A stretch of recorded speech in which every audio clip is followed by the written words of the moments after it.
everyone and welcome to our YouTube channel Learn at Nostar.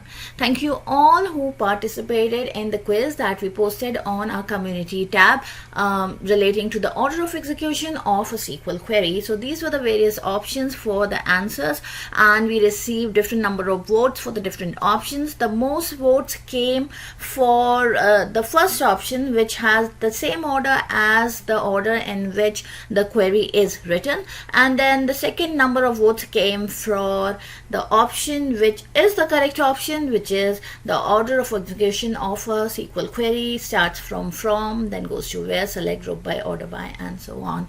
So if you want to understand that why this is the right option, then stay tuned. So here we have this query. Here we have a similar query that we are going to work with. We have this select statement over here where we are making a count on the product category. So let's first go to the tables and understand. So there are two tables that we're going to work with for this query. There's a table called the product category and product subcategory. Product categories has a list of like 4 categories, which are bikes, components, clothing, and accessories, and then product subcategory has the subcategories related to these categories, like mountain bikes, road bikes, and so on. So in our query, what we are trying to do now is we are trying to select all the product categories which have subcategories starting with the letter B, and the count of those subcategories within those product categories should be greater than 1. So this is the query that we have written. We have a select statement in which we are selecting the count, and we are using a function to convert the product category name to uppercase, and this is your SPC name from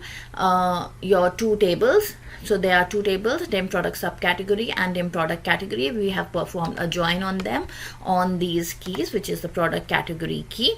Then we have a where statement wherein we are filtering on all the subcategories which start with the letter B. And okay, let's leave this portion out for a moment. And then we are grouping by the product category name, and then we are saying that the count star should be greater than 1, and then we have a last statement for the order by. So now all this might seem confusing, but when we break it down, it will be very simple. So now if we try to understand the order of execution of the query in terms of how the database system will be executing this query.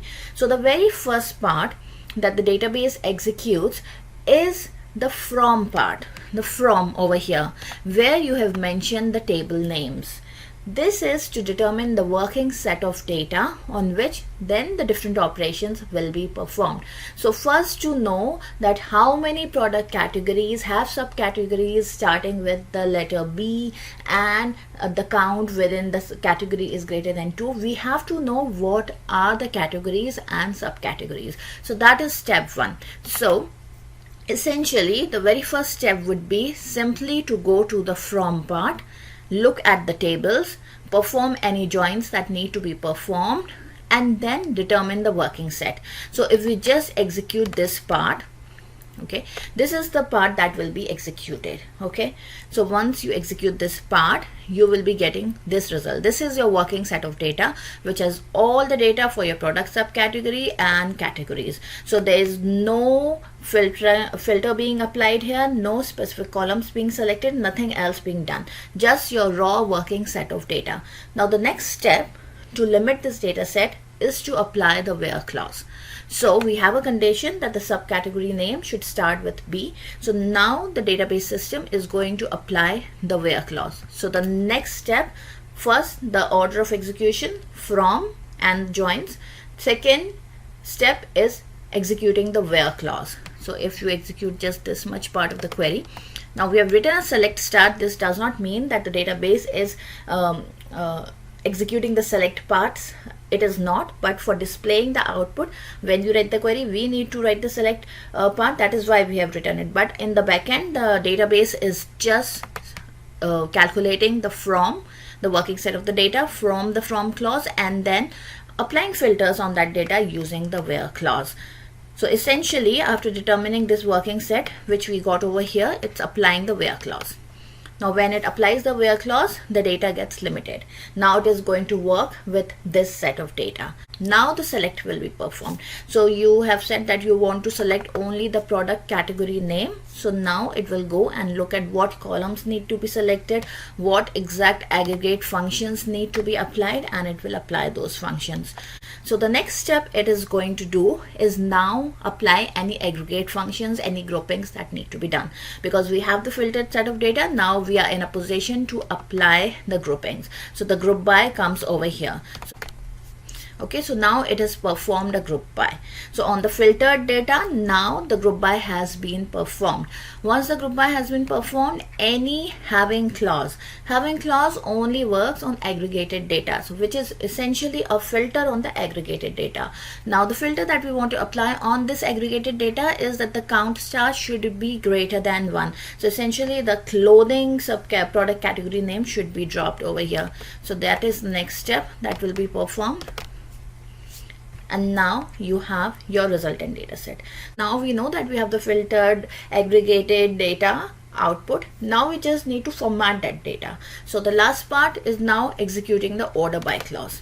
Okay, order by is just sorting. So sorting has to be the final step because it has to be done on the resultant data set. So now a sorting will be applied using the order by clause. So that is the next step, the last step that will be performed. This is how the various steps of the query will be executed in the backend. So we have to keep in mind that the writing order of the query, which starts from select, from where, group by, having, order by, is different from the order in which the query is executed at the backend.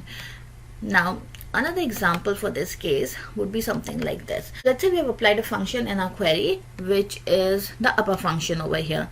So we are basically converting the product category name as in uppercase.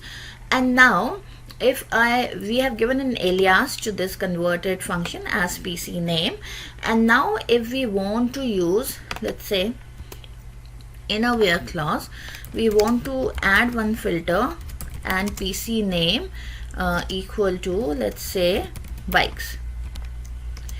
And now if we execute this query, would this query work or would this query not work? Would it throw an error? So let's try to execute this query first. Okay, so it will throw an error. It is calling invalid column name PC name. Why it has thrown an error is because the database engine in the backend has not yet executed the select portion. So we have this condition added to the where clause. The select clause has not yet been executed. If the select clause has not yet been executed, that means it does not know what PC name over here is. That's lie in the select clause. And if you want to use the same functions in the where clause, then you cannot use the alias. You have to put that function or apply that function all over again. So here if you write an upper dim English product category name is equal to bikes, then this query is going to work. Okay, because there is nothing, we don't have any data of that kind, so the output is 0, but this query is going to work. So this is why it is important to understand the order of execution of a SQL query. I hope that this video was useful. If you found it useful, then please do not forget to subscribe to our YouTube channel. Thanks a lot for watching. Goodbye.